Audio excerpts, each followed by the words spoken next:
네.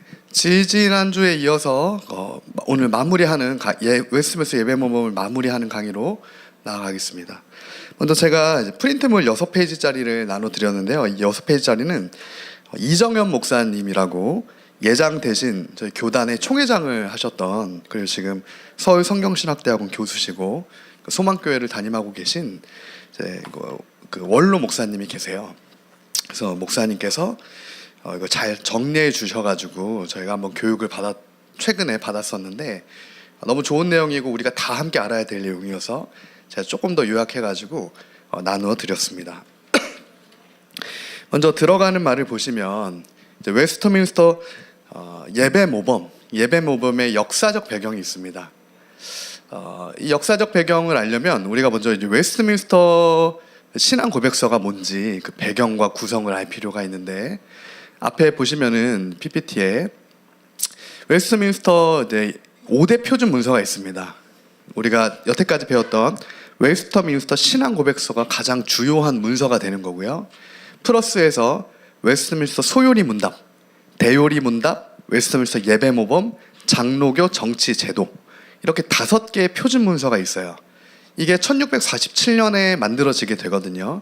그러니까 지금으로부터 400년 전이죠. 400년 전에 만들어진 이 5개의 문서가 개혁교회, 우리가 교회라고 할 때 로마 카톨릭 교회 말고 이단 교회 말고 정통 개혁 기독교회라고 했을 때 근본이 되는 문서가 이 5개 문서입니다. 그래서 우리나라도 처음에 기독교가 들어왔죠. 평양에 기독교가 들어왔었잖아요.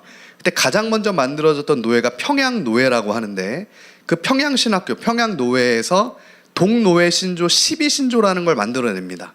그 동노회 12신조가 이 웨스트민스터 신앙고백서를 가지고 만들게 돼요. 그러니까 우리나라는 처음부터 웨스트민스터 교리표준, 신앙고백서와 예배 모범에 따라서 교회, 개혁교회들이 세워지게 됩니다. 그 은혜가 이제 대한민국에는 이제 있었던 거죠. 그래서 우리가 웨스트민스터 신앙고백서가 가장 중요한 문서이기 때문에 살펴봄과 동시에 가장 먼저 만들어졌던 문서가 있는데, 그게 저번 주와 지지난주와 이번 주 우리가 살펴보는 웨스트민스터 예배 모범이 됩니다. 웨스트민스터 소요리랑 대요리는 말 그대로 문답 형식인데, 웨스트민스터 신앙고백서를 질문하고 답하는 형식으로 100개 이상의 문답으로 늘여놓은 게 대요리 문답, 소요리 문답이 되는 거예요. 그러니까 우리가 차지하면 웨스트민스터 예배로서는 예배 모범을 잘 알면 하나님이 기뻐하시는 성경적 예배를 드릴 수 있겠죠.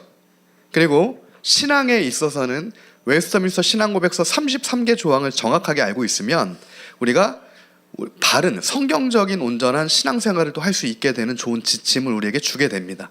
그래서 이 두 가지를 우리가 잘 기둥처럼 세워놓고, 플러스해서 이제 교회 정치에 대한 것도, 당회 조직이라든가 이런 교회 정치에 관한 것도 이 문서로서 이제 남아 있기 때문에 이런 것들을 우리가 임의대로 하는 게 아니라 표준 문서를 기반으로 해서 최대한 적용하고 최대한 받아들이면서, 치열한 사실은 고민 끝에 나오는 거기 때문에, 기도 가운데 나오는 거기 때문에 그런 클래식한 고전 문서들을 오늘날에도 우리가 적용점을 가지고 사실은 개혁교회로서 나아가야 될 필요가 분명히 있다라는 거죠.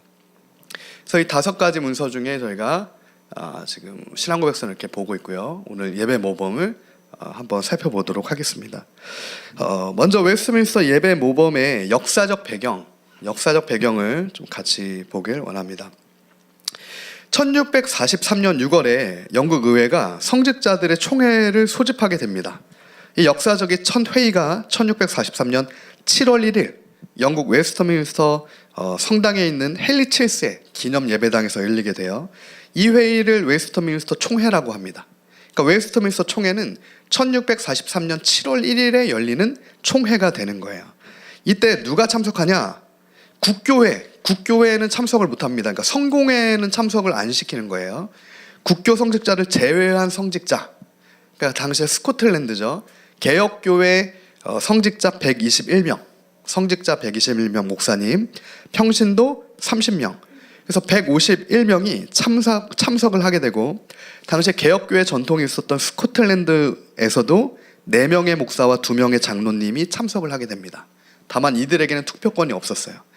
그렇기 때문에 도합 151명 플러스 6명, 그러니까 157명의 사람들이 1643년부터 회의를 하기 시작하는데, 연대기적으로 정리하면 5년 6개월 동안의 회의 가운데 가장 먼저 나오는 문서가 오늘 보는 웨스트민스터 예배 모범이 됩니다. 그래서 이 예배 모범은 1643년 9월부터 70번 이상의 연구, 토의 끝에 1644년에 완성이 되고 공표가 되게 돼요. 그래서 1645년에 5개 문서 중에 제일 먼저 받아들여졌고, 이 예배 모범서에 따라 하나님께 예배를 하게 되는 전 세계 개혁교회 예배의 중요한 기초와 원리가 된다라고 우리가 살펴볼 수가 있습니다.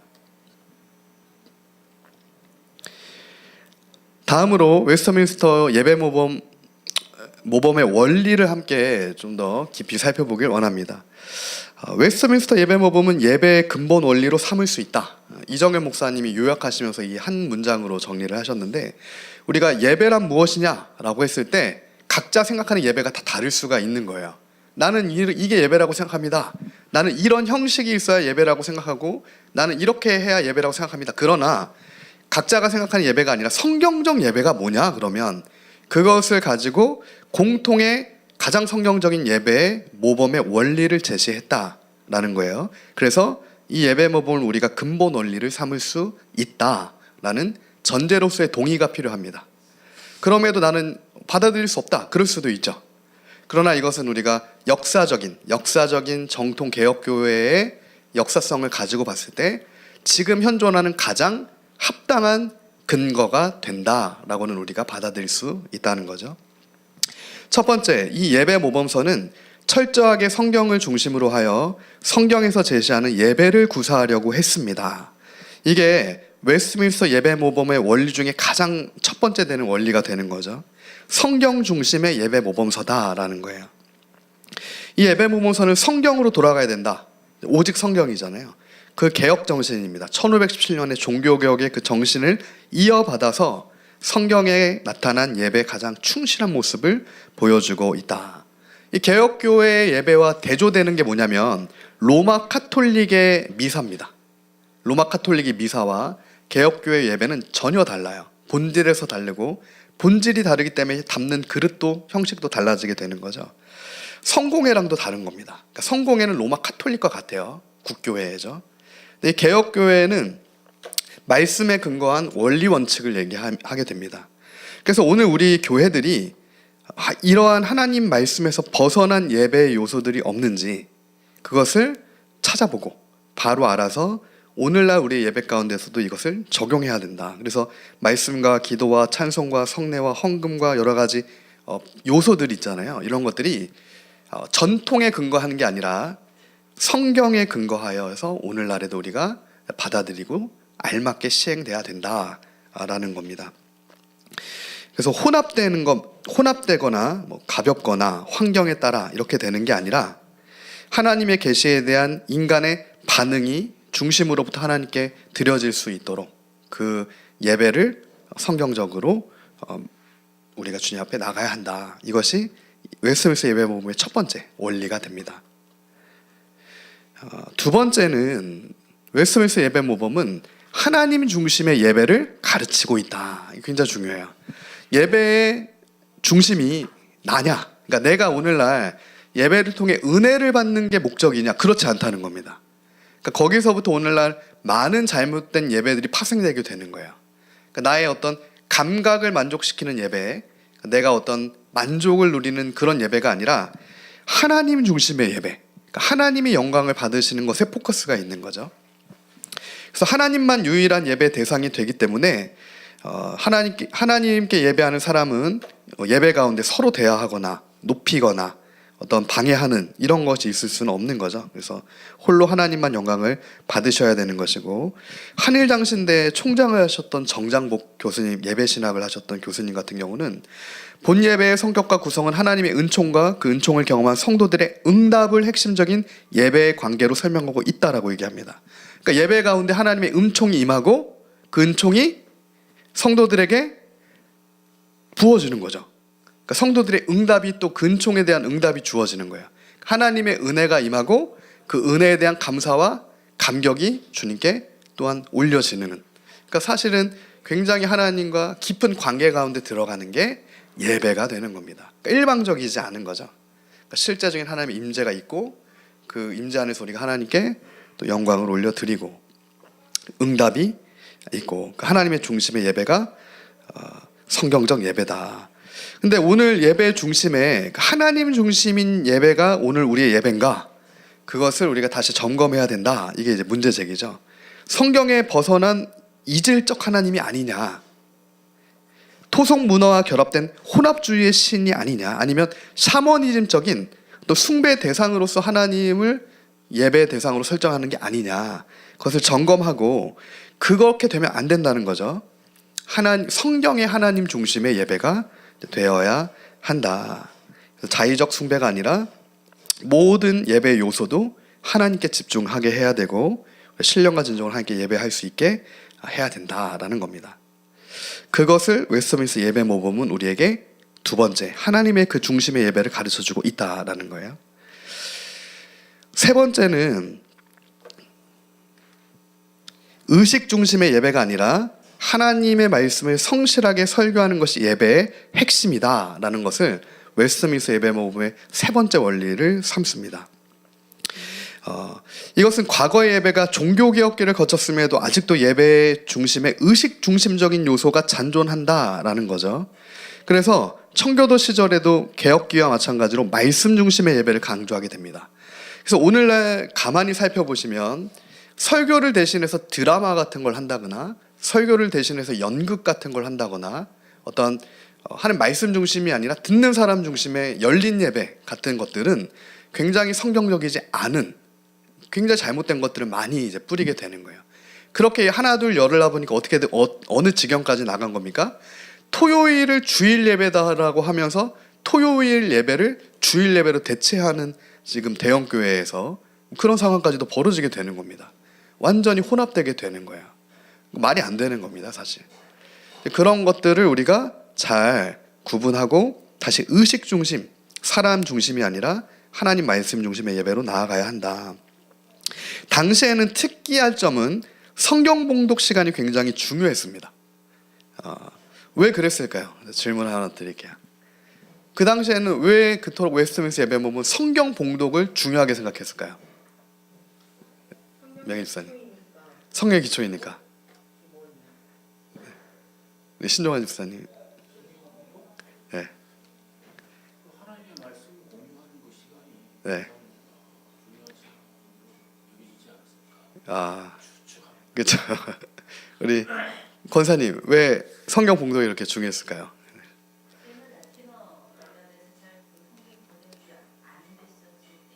네. 그렇죠. 네, 맞습니다. 그 당시에는 성경이 너무 귀했어요. 그래서 개인이 성경 소지하는 게 굉장히 어려웠습니다.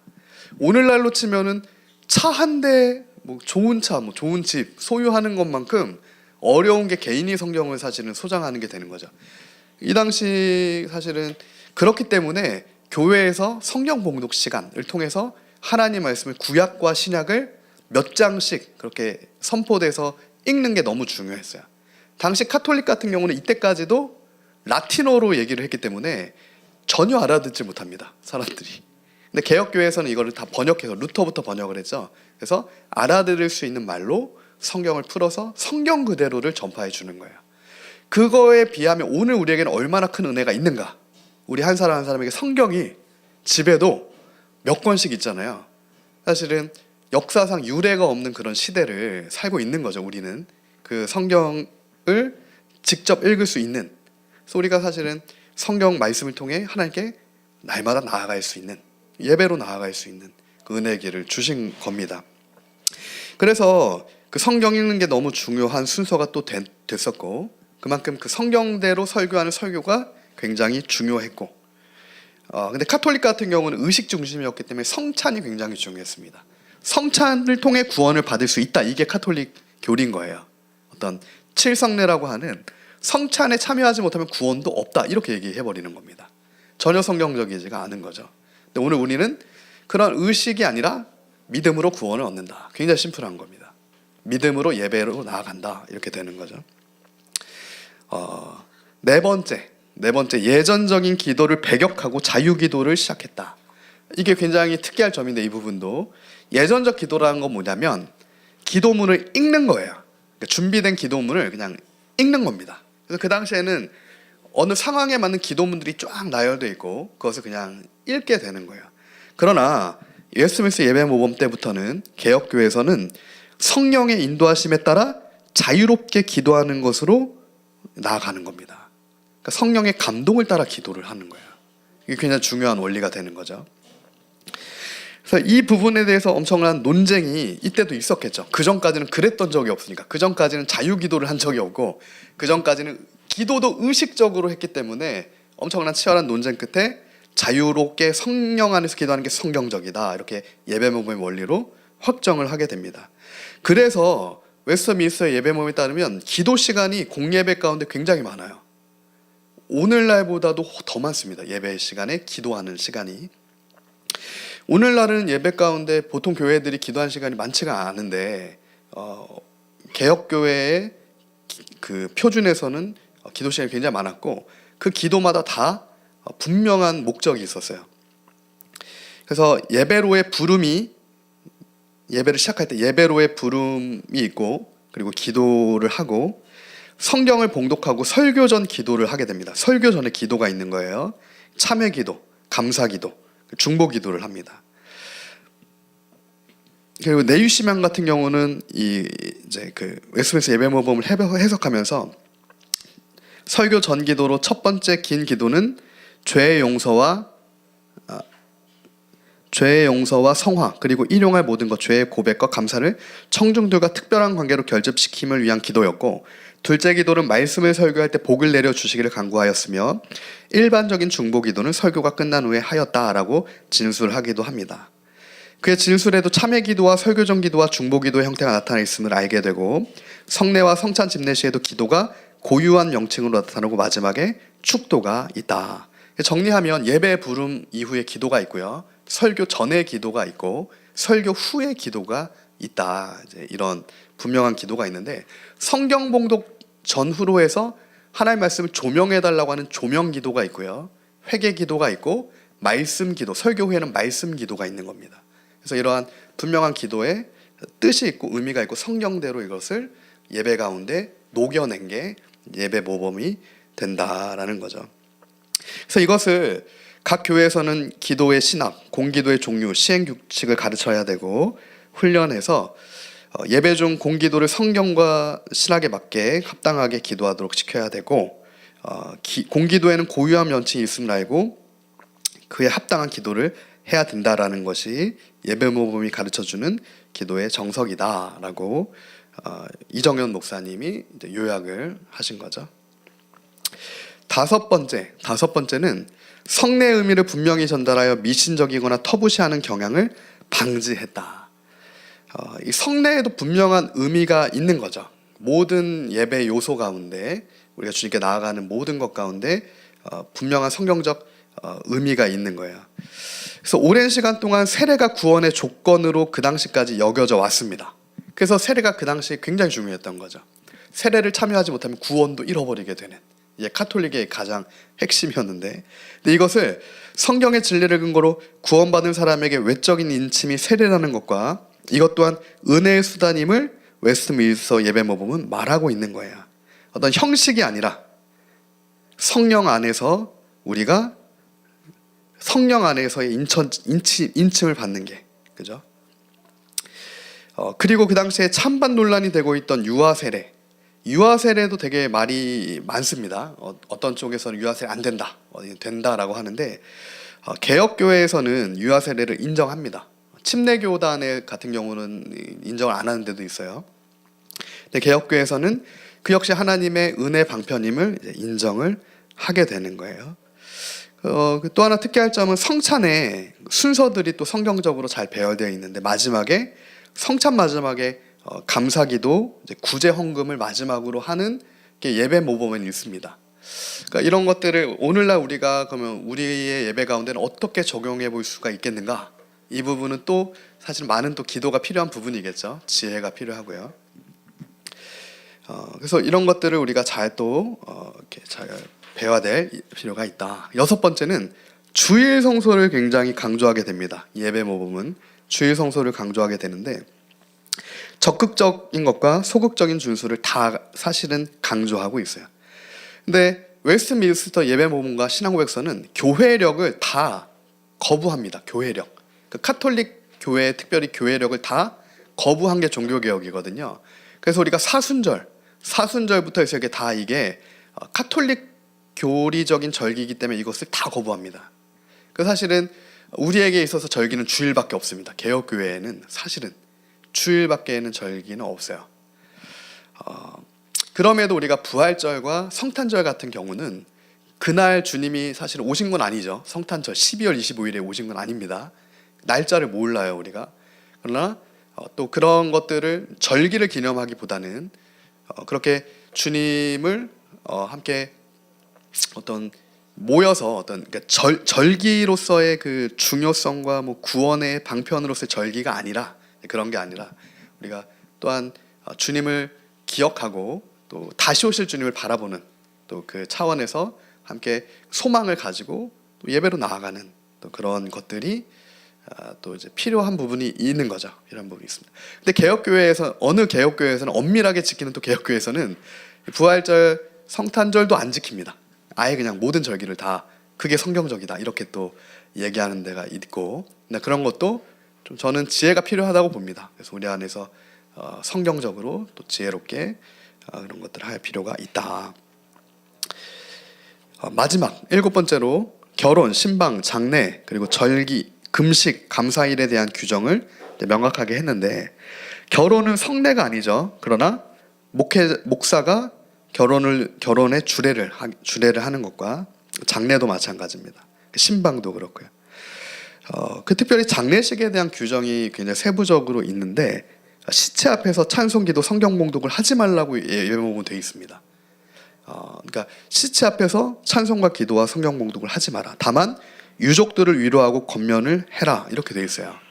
이것을 오늘날 우리에게 어떻게 적용할 수 있는가라고 했을 때 이 부분 역시 또 굉장히 지혜가 필요한 부분입니다. 그래서 우리가 다 동의하는 바 사실은 어떤 추도 예배라든가 그죠? 또 죽은 자를 위한 예배를 드리는 것은 성경적이지 않죠. 근데 우리가 어떤 그 어느 날에 모여서 하나님께 예배하는 거, 가정 예배 드리는 것처럼 하나님께 예배는 또 해야 되는 거죠. 그 장례식에서 어떻게 우리가 그럼 유가족을 위로하면서 그것을 성경적으로 잘 풀어갈 수 있을까? 이것도 이 예배 모범을 좀 기준으로 해서 오늘 좀 적용해서의 지혜가 필요해요. 왜냐하면 대한민국의 장례 문화는 또 사실 유럽과도 또 되게 다르잖아요. 몇 번을 이렇게 장례를 치르게 되는 그 가운데 그럼 어떻게 적용할 거냐? 이 부분은 저도 잘은 모르겠더라고요. 이 부분은 기도하면서 또 지혜가 되게 필요한 부분이겠다 이렇게 생각을 하고 또 많은 목회자들이 고민하는 부분이기도 합니다. WD가 웨스트민스터 예배 모범의 이니셜이야. 예. 그래서 이제 마지막 일곱 번째까지 했고요. 정합하면 이제 이정현 목사님 같은 경우는 이제 거기에서 제안을 하나 해주신 게 한 가지 더 제의하고 싶은 것은 지금부터라도 1년에 한두 번씩 금식일과 감사일을 정해서 웨스트민스터 예배 모범처럼 우리가 실행해 보면 좋겠다 이런 제안을 이제 하시는 거예요. 그게 미국의 초창기 청교도들이 그랬던 것처럼 나라와 민족이 불안할 때 전쟁, 기근, 전염병, 자연재해, 지도자 선출, 죽음 이런 위기가 있을 때 함께 모여 금식하며 부르짖는 그런 금식일과 감사일과 기도일이 필요하겠다 이렇게 제안을 하시는 겁니다. 그래서 이제 그런 연장선에서 사실 이번에 저희가 1월 달에 또 이렇게 1월 한 달 저녁 기도회를 하는 것도 단순히 나의 기도 제목뿐만 아니라 중요한 시점 가운데 그 나라 민족을 위한 기도로 하늘이 열리고 주님의 정말 뜻이 임하는 그 기도로 나아가기 위한 적용점이다라고도 우리가 생각해 볼 수 있을 것 같습니다. 예. 제사요.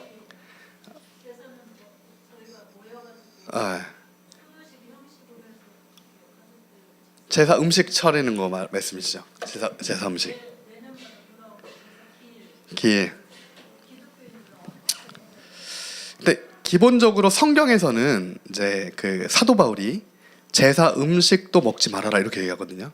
그게 이제 성경적으로는 귀신한테 드려진 거잖아요. 제사 음식이라는 게. 왜냐하면은 죽은 분이 거기 있는 게 아니라 사실은 그죠? 그 영혼은 사실은 거기 없고 그걸 대신하여서 사실은 다른 게 있기 때문에 제사 절하는 그죠? 절하고 옛날에는 제주를 빚고 고대부터 다 그 제사 의식이 있었잖아요. 근데 그런 것들을 초대교회에서는 아예 엄금을 했죠. 그래서 이제 음행을 피하고 우상 숭배를 이제 피하는 것을 결의를 했는데 그래서 정말 기도하면서 사실은 그런 제사를 다 없애야죠.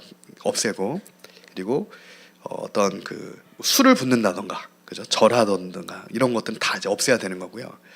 근데 우리가 어떤 그날 모여서 그렇게 제사 안 드리고 함께 하나님의 영광을 말씀을 선포하는 기도로 나아갈 수 있죠.